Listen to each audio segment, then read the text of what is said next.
There is a silent pain few confess, the pain of being dragged by one's own emotions, like leaves carried by the wind.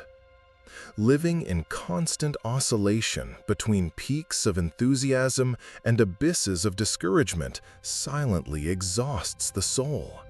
Like someone fighting invisible battles every day, and, even when winning some, always ending up broken.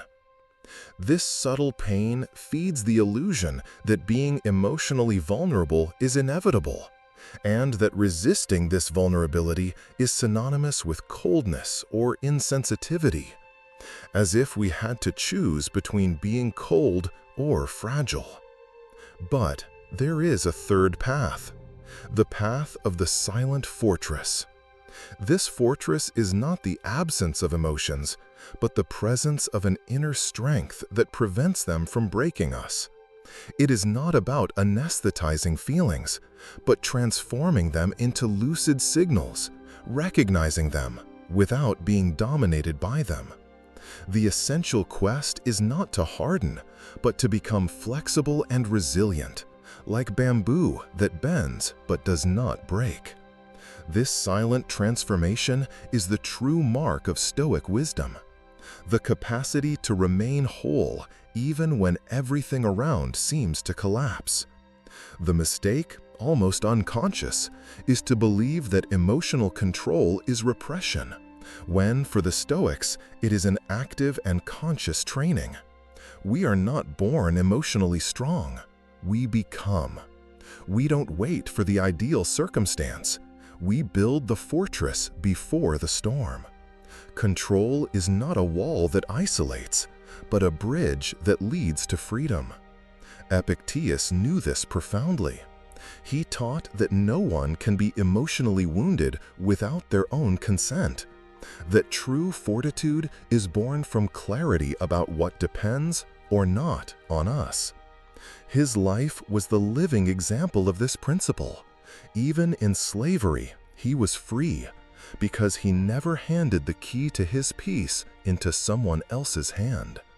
Marcus Aurelius, as emperor, faced the most intense pressures, the greatest dangers, the deepest losses, and yet, every day, he cultivated emotional discipline, like someone building stone by stone an invisible wall that no adversity could tear down. He was like a rock that does not bend, even when relentless waves crash against it.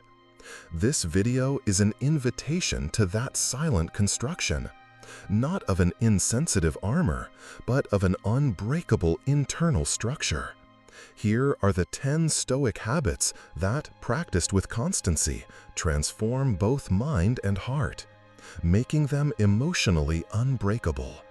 Not through the absence of pain, but through the presence of a silent strength that embraces emotion without being enslaved by it.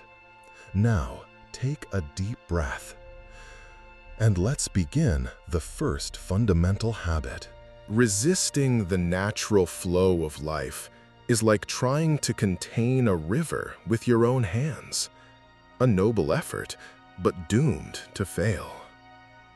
The deepest emotional pain often arises from this unconscious movement, believing that what we have, what we are, and whom we love should be permanent. When loss arrives, and it always arrives, we feel as if life has betrayed us, as if change were a flaw in the world and not its essence. Marcus Aurelius, with his Stoic serenity, reminds us, everything that is born dies. Everything that begins ends. There is no cruelty in this cycle, only a natural order, unaware of human resistance. Those who accept impermanence as a law, not a threat, do not break when the inevitable occurs. They don't harden. They don't despair. They simply adapt, like water that, upon finding a rock, does not try to break it, but flows around it and moves on. Meditating daily on this transience is an act of emotional fortification, not to become insensitive, but to learn to love what we have with intensity and, at the same time, to know how to let it go with dignity when the time comes. Like the river that continues its course, always flowing, never attempting to hold on to what by nature is destined to pass. Now, breathe again, because the next essential habit will reveal the foundation of true freedom. Few truths are so simple and yet so difficult to practice as this one. Most human suffering is born from the incessant attempt to control what is beyond our power. Other people's opinions, unexpected events, inevitable losses, outcomes that escape our hands. And in that futile effort, we consume energy, we drain our soul, we fall emotionally ill. Epictetus, with his relentless lucidity, offers us the map of freedom. The key to freedom is knowing what is within your power. It is not weakness to give up trying to control what doesn't depend on us. It is wisdom. True emotional strength is not measured by how much we control, but by how clearly we understand the limits of that control. Those who try to control everything are condemned to frustration. Those who accept the limits are liberated. In the face of every worry, one essential question must arise. Does this depend on me or not? And once the answer is recognized, act with intensity where there is power, and let go with lightness where there is not. Like the archer who focuses on the firmness of the bow and the precision of the arrow, but does not delude himself, the direction of the wind will always be beyond his reach. And precisely because of that, he adjusts the sails of his soul and continues, serene towards what truly matters. Now, breathe again, because the next habit will give you mastery over the crucial space between impulse and action. The habit of reacting automatically turns life into a repetitive cycle of uncontrollable impulses. We feel anger and we attack. We feel fear and immediately retreat. We are dragged by fleeting emotions, like leaves carried by the wind, without our own direction. This is the silent mistake that imprisons us, confusing emotion with command, sensation with obligation. Marcus Aurelius, the philosopher emperor, reminds us firmly, the power of reason is to interrupt the flow of passion. In that brief interval between what we feel and what we do lies the most precious human freedom, a freedom that is not given, but conquered, trained, cultivated in the silence of daily choices. Emotional fortitude is built in this discreet and decisive space. Faced with any intense emotion, wisdom consists in pausing, breathing, asking yourself, what is the wisest action now? It is not about denying what you feel, but choosing with lucidity what you will do. Like the swordsman who holds back the strike until the exact moment and does not swing his blade impulsively, but with precision, so too, the one who cultivates this pause becomes emotionally unbreakable, not because they don't feel, but because they are no longer dominated by what they feel. Now, exhale slowly, because the next habit will show you how to prepare for challenges long before they arise. Most people walk through life like crossing an unknown field, expecting only flowers, and they are surprised when they find thorns. It's a recurring emotional mistake, believing that adversity is an exception, when in truth, it is an essential part of the human path. Those who do not prepare for it succumb to surprise, to shock, to the unjust feeling of being betrayed by existence. Seneca, with his unwavering clarity, warned, "He who prepares for misfortunes bears them better." To mentally anticipate difficulties is not an invitation to pessimism, but a strategy for emotional strengthening. It's not about expecting the worst to be anxious, but preparing for it, so that when it comes, as it always does, it won't find fragile resistance, but structured serenity. Visualizing daily the possible challenges and obstacles transforms the unpredictable into part of your plan. Like the general who studies the terrain before the battle, foreseeing ambushes, he doesn't indulge in blind hope for an easy victory, but prepares for every possibility, knowing that true victory is not in avoiding the fight, but in facing it with dignity and clarity.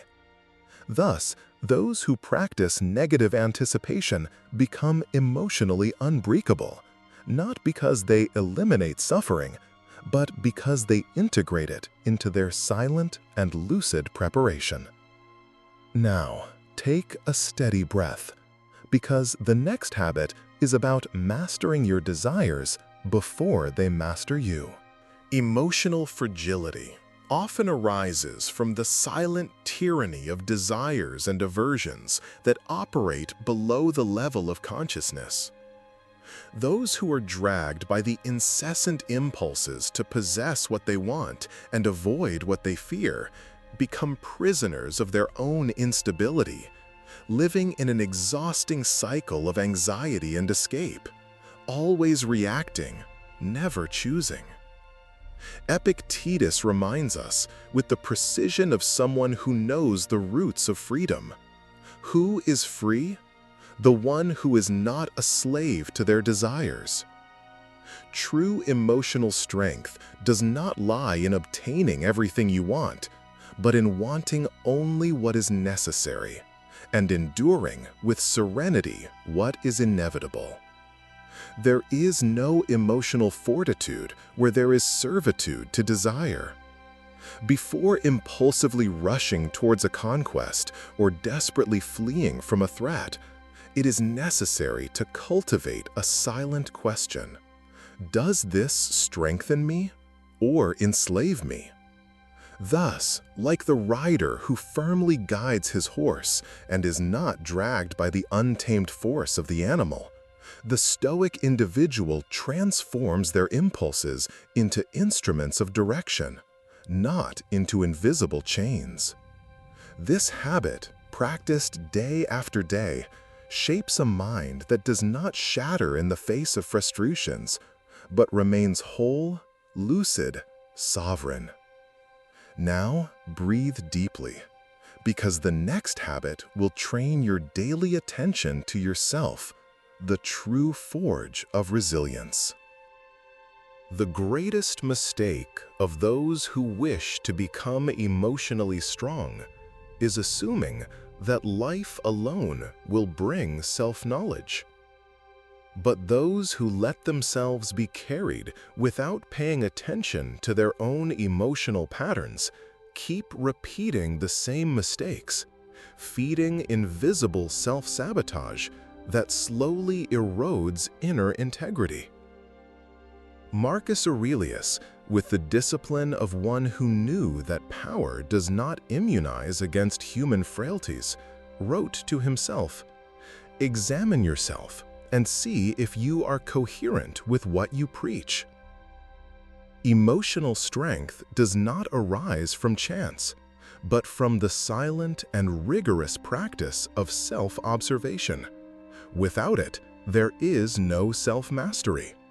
And without self-mastery, there is no fortress. At the end of each day, cultivate the serene habit of asking yourself, where did I let emotions carry me today? How can I improve tomorrow? Like the gardener who inspects their garden daily, removing weeds before they grow and suffocate the plants, Those who observe their impulses and emotions with lucidity prevent small deviations from becoming great ruins. Thus, the Stoic does not seek perfection, but vigilance. And in that vigilance, they find their true strength, an inner presence that is firm, conscious, and unbreakable.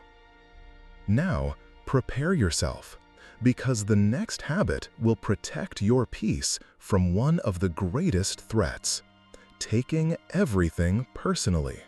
The greatest emotional drain does not lie in what is said about us, but in how we choose to internalize, or not, those words. Reacting to criticism and offense as if they were absolute truths is to hand over to the other the power over our inner balance, transforming oneself into a prisoner of someone else's opinion. Epictetus, with his implacable clarity, taught, "If someone offends you, know that it is their opinion. It is up to you to accept it or not." Emotional fortitude is not built by avoiding offense, but by learning not to bow to it. Those who do not internalize the insult remain invulnerable, like the rock that does not shake with the waves crashing against it. Upon hearing criticism, it is essential to cultivate the serenity to ask, does this define who I am? Or does it reveal more about the one who criticizes? Thus, the mind protects itself with a layer of lucidity, understanding that much of what is said to us speaks more about the expectations, frustrations, and limits of the other than about our essence. And in this space of clarity, we find true emotional immunity, the capacity to move forward without carrying weights that should never have been ours. Now, breathe in, because the next habit will help you focus not on others' opinions, but on the quality of your own actions. Emotional fragility reveals itself when our motivation depends on others' approval. Measuring your worth by someone else's gaze is like building a house on sand, unstable, vulnerable to any gust of criticism or absence of applause. The habit of seeking external recognition feeds a silent instability, where self-esteem is conditioned by validation that may or not come. Marcus Aurelius, in his quiet wisdom, reminds us, "Do not seek approval, but excellence." Emotional strength is born from internal coherence, from acting according to your own principles and values, regardless of who is watching or judging. The focus is on the quality of the action, not on applause. Before any move, it is essential to ask with clarity, is this the best I can do, regardless of who sees it? Thus, practice becomes an expression of integrity, like the artisan who works on his piece with care, even if no one ever admires it. He knows that the value lies in the act itself, not in the gaze that contemplates it. Silent excellence, sustained by personal discipline, thus becomes an unshakable foundation of emotional fortitude. Now, take a deep breath, because the next habit will lead you to the heart of Stoic wisdom, understanding that pain is inevitable, but suffering is optional. There is a silent yet profound difference between pain and suffering. Pain is an inevitable experience that marks human existence, with losses, frustrations, and challenges, both physical and emotional. But suffering, this is often a choice, fed by resistance to what already is, by the desire for reality to be different. Seneca invites us to reflect. Pain is either light or intense. If it is intense, it is brief. If it is long, it is bearable. The unbreakable mind does not delude itself, thinking it can avoid all pain, but understands that suffering arises from the refusal to accept it, from the emotional resistance that transforms a natural impact into a permanent wound.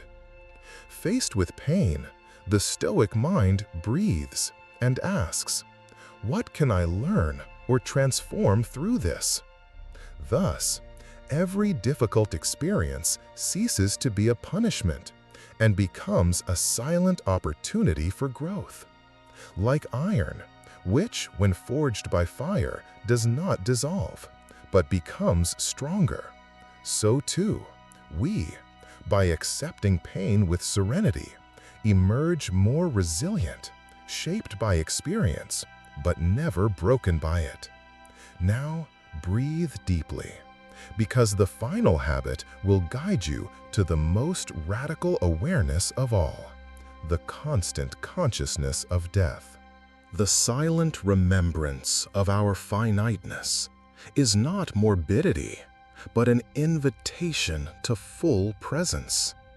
The most common and invisible mistake is living as if time were infinite, postponing decisions, words, and essential affections, while despairing over losses as if they were a violation of the natural order.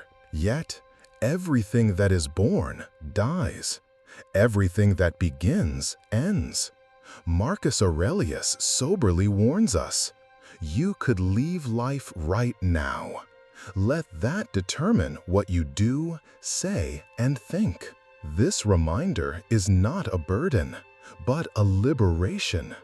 Those who contemplate death with serenity value life more, fear losses less, and make better choices. Thus, daily, before the day begins, or as it comes to a close, ask yourself, if today were my last day, am I living with dignity?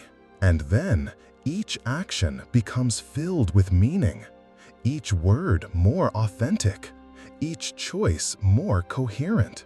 Like the sculptor who knows that each strike of the chisel is irreversible, and therefore sculpts with total attention and presence, so too are we called to shape our existence with consciousness, knowing that in the end, what will remain is not the length of time lived, but the depth with which we inhabited it. Now, take a final breath, because we are about to enter the ultimate reflection that seals all Stoic practice into a single, transformative philosophy.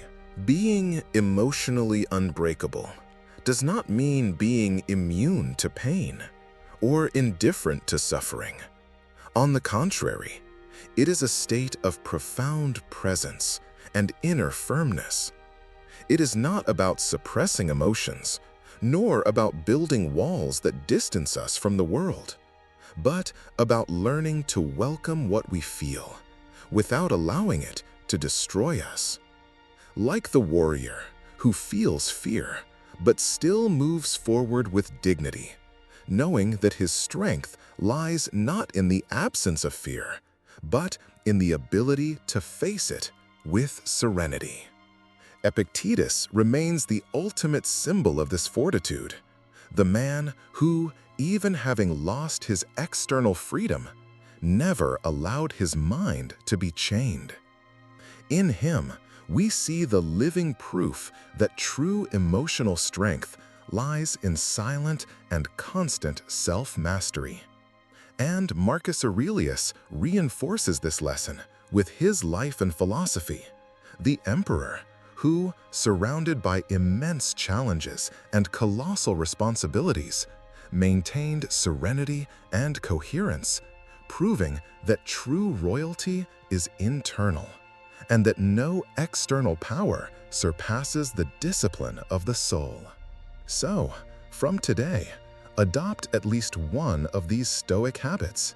Observe how, silently, your emotional fortitude is built, not with tall and cold walls, but with deep and invisible roots, capable of sustaining you through the greatest storms. Like the tree that, even bent by the wind, does not break, because it learned firm flexibility, supported by indestructible roots. This is the mark of those who, with patience and wisdom, transform their life into a solid, resilient, and invincible masterpiece. Now, breathe deeply. Carry this reflection with you, and remember, you are not a prisoner of your emotions, but the architect of your inner fortress. If this message resonated with you, write in the comments, "I choose to cultivate silent strength." Like and subscribe to help us spread this profound and silent Stoic philosophy.